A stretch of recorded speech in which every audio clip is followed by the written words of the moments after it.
I think after the Super Bowl performance that Jalen Hurts had and the entire season he had in 2024, the NFL is going to start to evaluate the quarterback position just a little bit different. I'll tell you why coming up on this Wednesday edition of Locked On Eagles.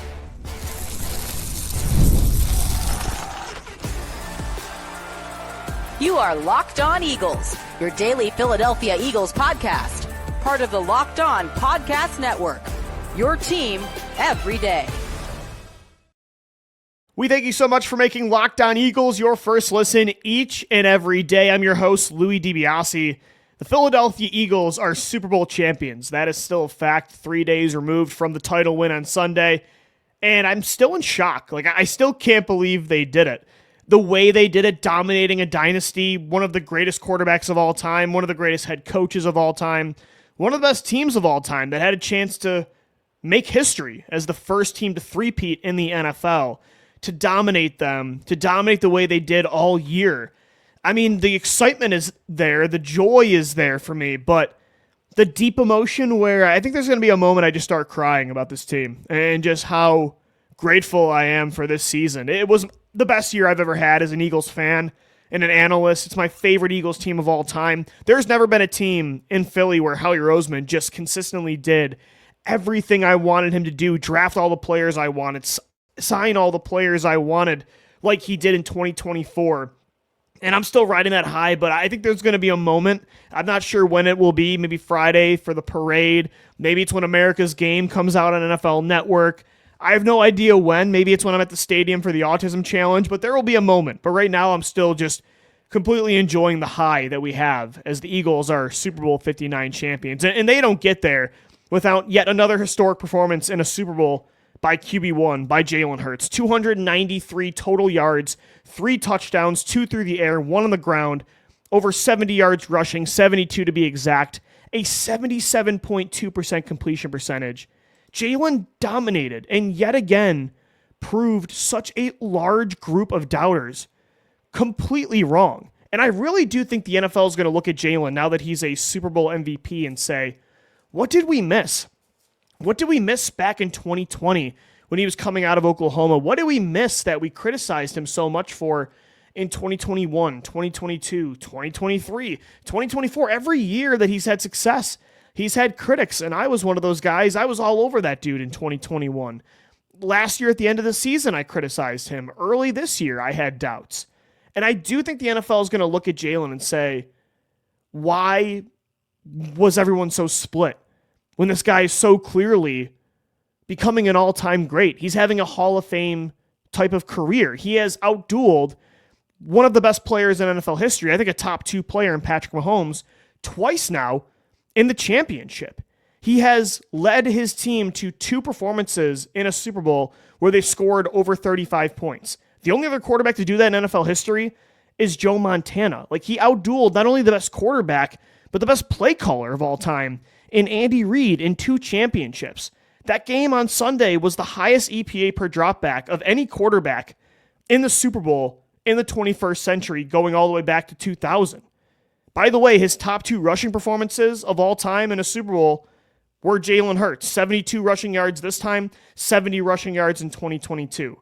They're 95. All the facts, the stats that I'm seeing are incredible that back up Jalen's all-time great status that he's brewing. 95 points in the NFC title and the Super Bowl combined for the Eagles. It's the most combined points for back-to-back championship games that a team has ever had. And Jalen put together 2 of the best games of his career in those games. He was absolutely flawless on Sunday when the Chiefs completely shut down Saquon Barkley and said, hey, Jalen, you got to beat us. We're going to send pressure at you. We're going to get you in second and third and long situations. And Jalen was so poised, so confident, and so decisive with getting the ball out quickly, finding the open one-on-one, throwing with anticipation. If he didn't throw it to move the sticks, he was evading pressure and just decisively running over the line of scrimmage to pick up the first down. He was incredible on Sunday. I think he was better than he was 2 years ago. And I thought that performance against the Chiefs in Arizona for Super Bowl 57 might have even been better than what Nick Foles did in 2017 in Super Bowl 52. So what can the NFL learn from this? How can the evaluation process of a quarterback change? And look, it's such a complicated process already. I think one lesson that you can take from this is that anything can work, right? Anything can work. You can take the 6'7" player that runs a 4.4 and has the strongest arm in the league. You can take a Josh Allen prototype. You can take a Justin Herbert, and it's probably going to work a lot of the times. But you can also take a Lamar Jackson, who's more raw as a passer, but has lightning fast speed, and he'll develop, and that can work too. You can take a Jalen Hurts. You can take a Bo Nix, even. Like, there's so many different styles of quarterback that have been proven to work at the next level. Like, I don't think it's black and white. Like, here's what works at the NFL level at quarterback. And I think with Jalen especially, the success he's had in the league, I think it will change how people view this position, like what traits they value over others. I think no matter what, and I'm one of these guys, if I was running a team, teams are always going to still want elite traits physically, like elite arm talent.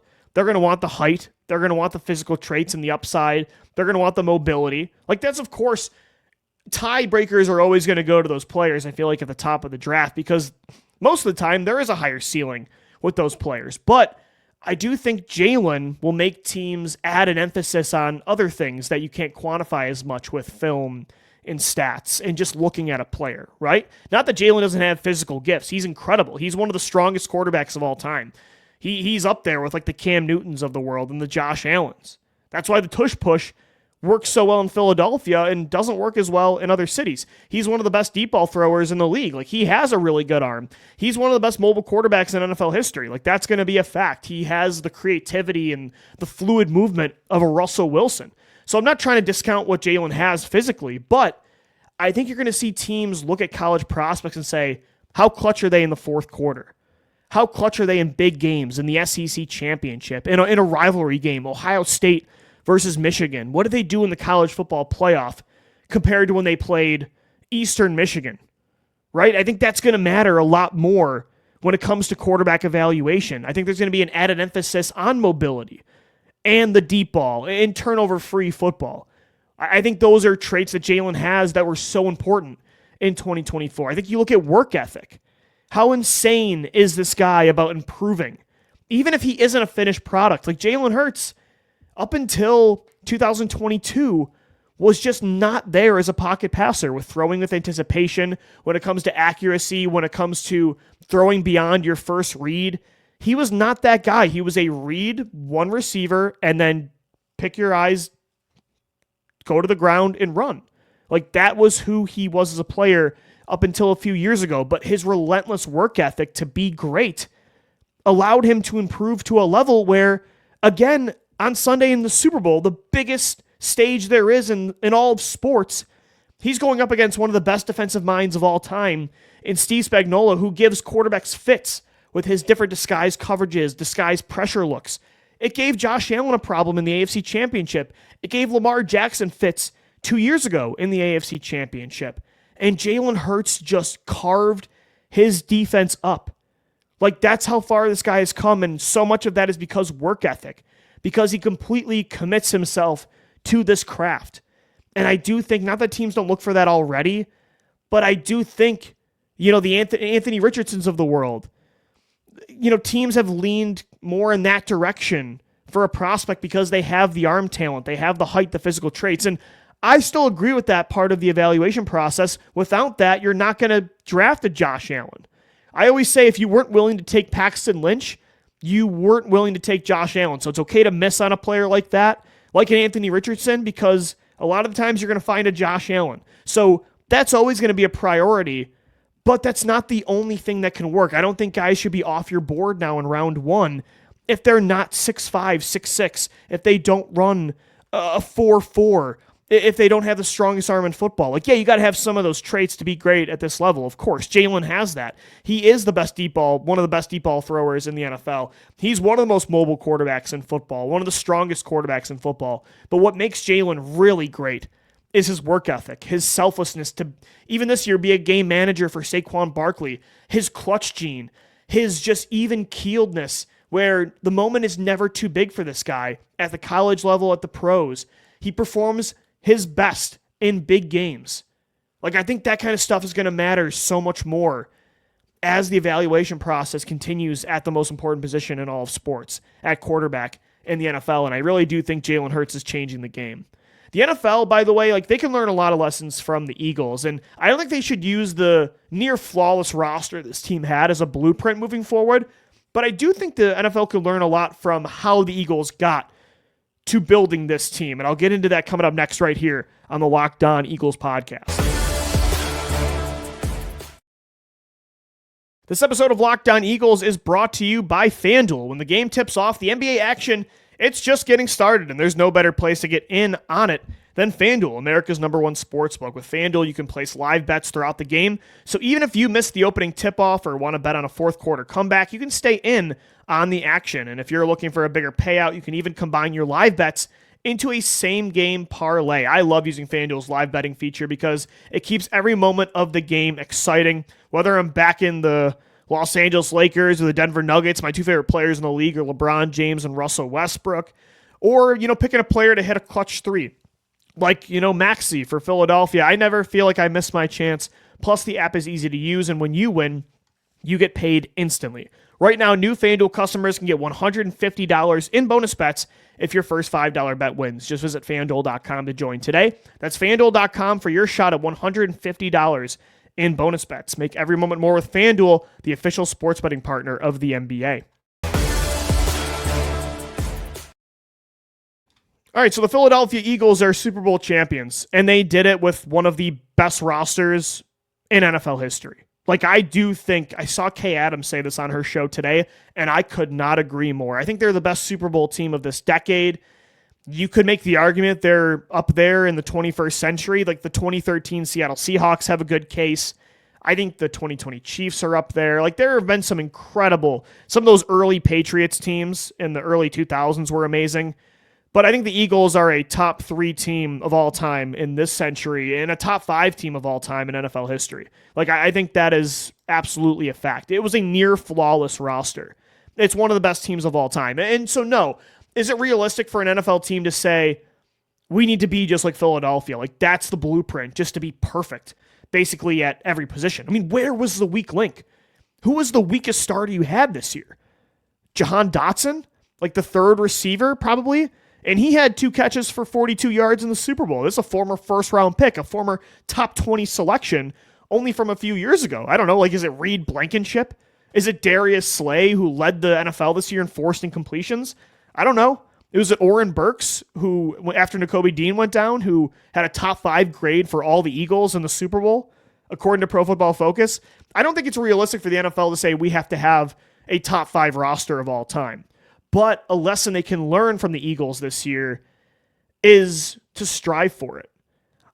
To not settle at certain positions. Like I think that's what Howie Roseman did so great this year is in the past, not just Howie, but when Chip Kelly was the GM for a year and when it was, Banner and Andy Reid, it just felt like there were times, and yes, can you always have studs at every position in the NFL? Is that realistic? No.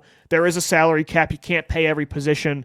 But that doesn't mean you should just not try and say, all right, for our second corner, we're just going to take this super cheap Bradley Fletcher type of player, or at linebacker, we're just, every year we're never going to invest in this position because, hey, we got to worry about the defensive line and corner and receiver and blah, blah, blah. Like, yes, the majority of the time you should invest your premier assets, top contracts, top draft picks in linemen, in the quarterback, in weapons for the QB.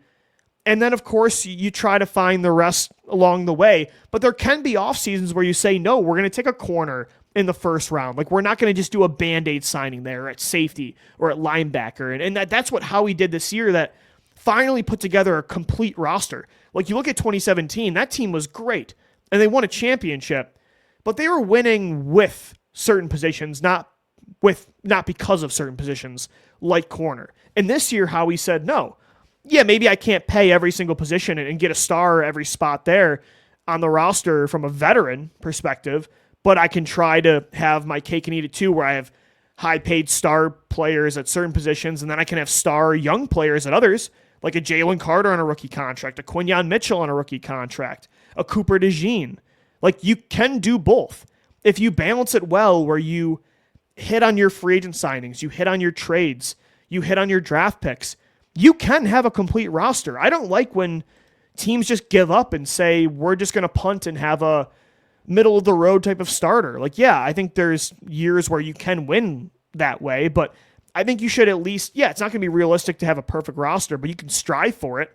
And I think the Eagles this year, they strived for it. They said, we're not going to settle at safety again, or linebacker, or cornerback. 3 positions they normally don't invest a lot of resources in. And it led to one of the most dominant defenses in football. And they did it through the draft. It was the youngest defense in the NFL. So I think that's a big lesson, is that don't settle at certain positions. Like, yes, invest more resources into some positions over others, but I don't like the idea of always putting in a bridge player at a position, a Band-Aid signing. And the Eagles did not do that this year whatsoever. I also think some lessons you can learn from Howie this year: learn from mistakes quickly. Stubbornness does not win championships in the NFL. Complacency doesn't either. Like, the minute you think you have the NFL figured out how to build a contender, you don't. The league is ever changing. You won your first championship by throwing the football the vast majority of the time.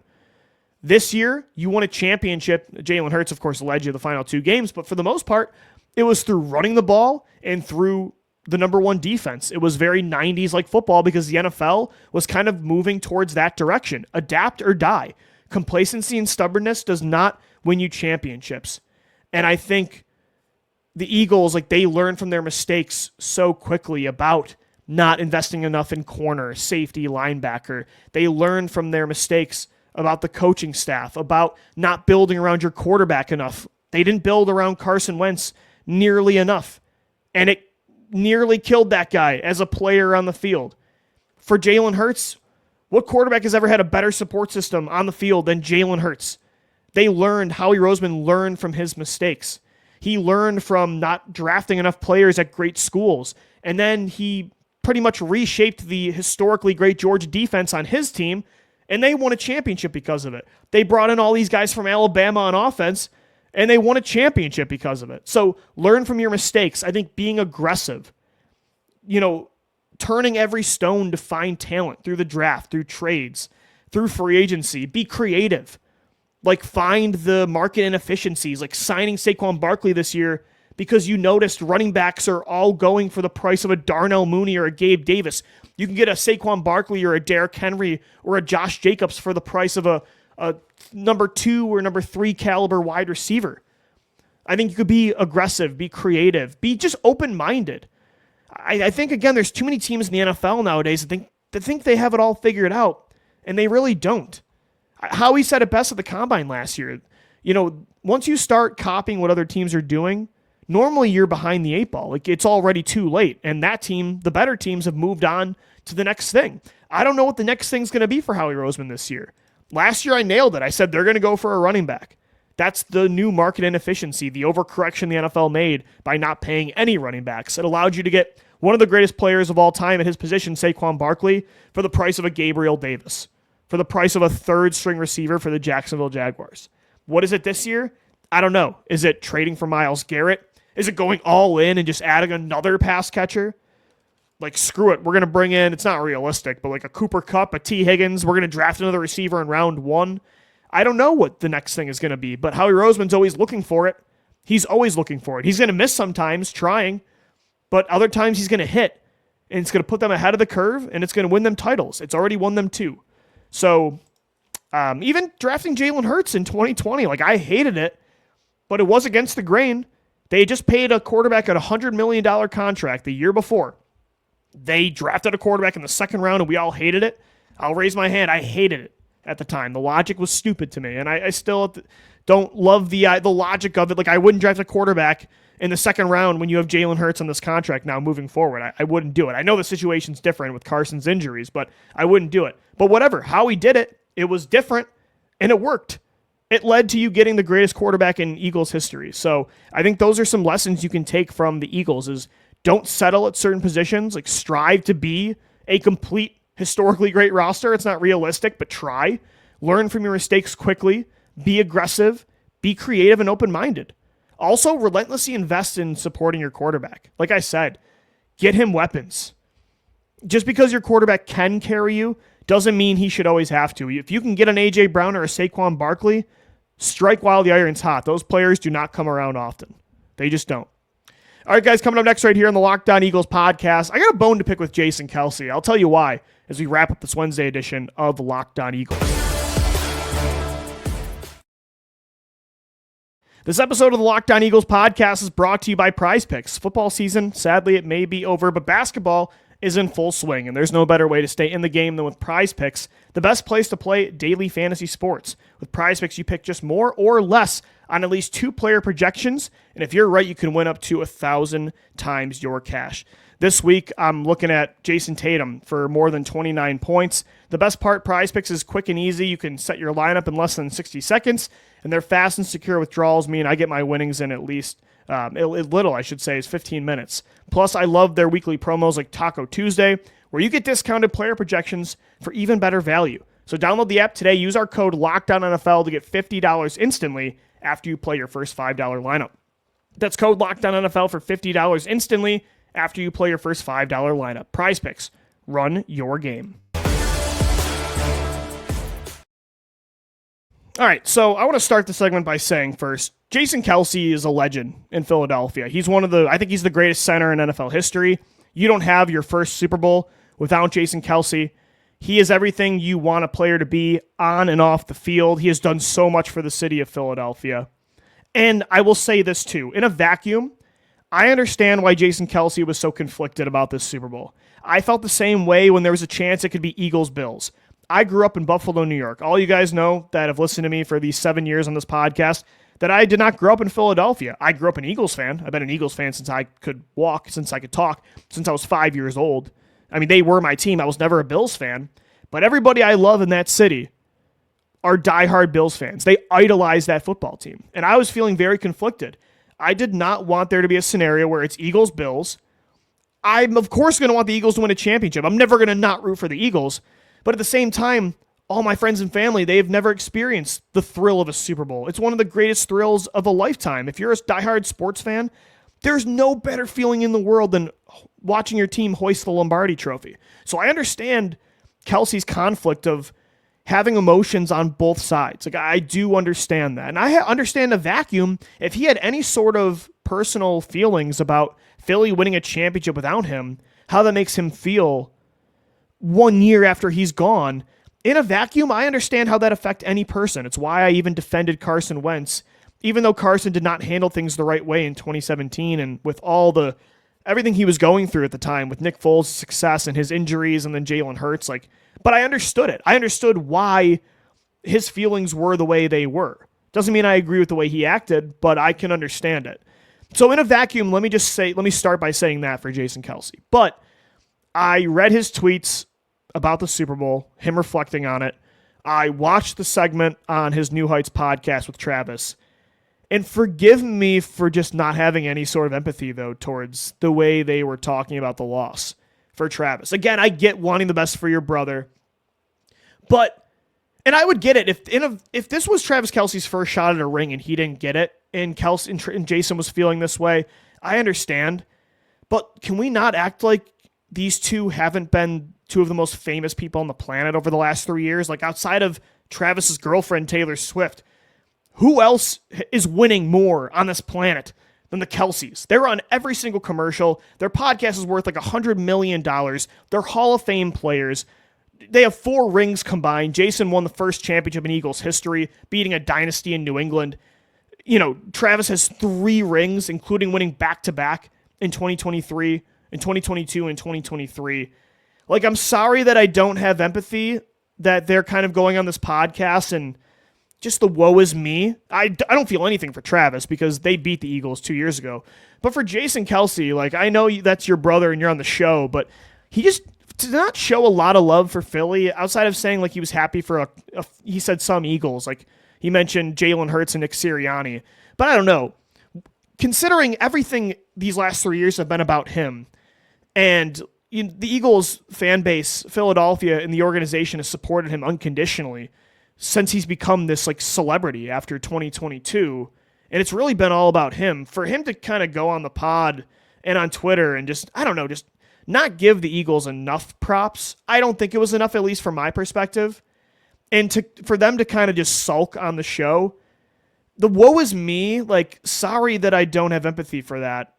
It just feels out of touch to go on your $100 million podcast that Amazon just bought and just, I don't know. I don't know if I'm reading too much into this and if I'm just kind of being a homer, putting on my homer glasses for Philadelphia, but I didn't like it. I'm sorry. I didn't get it. I just didn't want to hear it. I kind of rolled my eyes at it. I don't know. Maybe I'm curious what you guys think. On X, I saw a lot of you did agree with my stance, but I do think, and he made it about Travis, but I do think a lot of this does have to do with Kelce feeling a certain way about them winning immediately without him. He'll never admit that, but I think that's part of it. And so I don't know. I didn't like that, and I have Kelce fatigue right now. These guys are winning in life so much, and I'm happy for them. Jason Kelce's amazing. If he had a statue outside of Lincoln Financial Field, I'd have no problems with that. But I don't know. I don't think there was enough love for Philadelphia. And I get not going on the podcast and totally hyping up Philly. But the tweet too, like the conflicted feelings, I don't know. Just like, give me a break. Your brother has 3 rings. You know what I mean? It's like he has 3 rings. He's dating the most famous person on the planet. Like, forgive me for not playing the world's smallest violin for you. I don't know. I'm kind of over it right now. And I'm really happy this was the Eagles team that got it done. Not to call Jason, I'm not trying to call him selfish, but last year was just, it was all about him. Every commercial was Jason Kelce. Every podcast clip we saw was their show. And I'm not saying it was a distraction for Philly at all. For the Eagles, I don't think that had anything to do with the collapse. But this city has backed you unconditionally through all of this for years. And I would have liked a little more love from an Eagles legend. And I know it's a tough spot. Again, in a vacuum, I was scared about going through something similar. I completely understand. It kind of takes the joy out of both sides. It feels like you can't fully enjoy either experience right to the fullest. Like if the Chiefs win because it's against your former team, but if the Eagles win, it's your brother. I do understand. But I'm sorry, I just don't care that you're going on your podcast and just like they're both sulking about it. I don't know. For Travis especially, I don't care how he feels at all. I'm so glad they completely erased him. That was such an impressive performance. I mean, Jonathan Gannon had no idea how to stop Travis in that first Super Bowl. No plan whatsoever. Vic Fangio had that defense locking down one of the all-time greats. And is Travis Kelce what he used to be? No. But he's still a dang good player that was really good in this playoff run, especially that Houston game. So props to this Eagles defense. It was so awesome seeing him with that piss pot look on his face on the bench and Chris Jones and beating the dynasty again. That's what makes the Super Bowl win all the more sweet, just like it did in 2017. They took down a team that was trying to win 3 straight, the smug team that thought they had it all figured out, and they got trounced. It wasn't just that they beat the Chiefs. They dominated them. They put up 40 points. It was 40-6 at one point. They made one of the best players of all time look like absolutely nothing. I want to read this tweet that I saw on X about Mahomes' EPA in that game. Hold on one second. This is incredible. Yeah. On The Ringer, I saw this. There are 553 qualifying performances from a quarterback in the 2024 season. Patrick Mahomes' performance on Sunday ranked 539th. 539th. I mean, that's just, it's so awesome. It's so awesome. And I don't care about the Kelces at all right now. I don't care how they feel about this game. And so I'm going to leave it at that. All right, guys, that's going to do it for this Wednesday edition of Locked On Eagles. Thanks so much for tuning in and making us your first listen each and every day. Got 2 more shows for you this week. Still recapping the Eagles' Super Bowl victory, Super Bowl 59. The Eagles are now 2-time trophy winners of the Lombardi. Thanks as always for tuning in. Louie DiBiase signing off. Thanks for downloading, watching, and listening, and let's go Birds. Fly, Eagles, fly.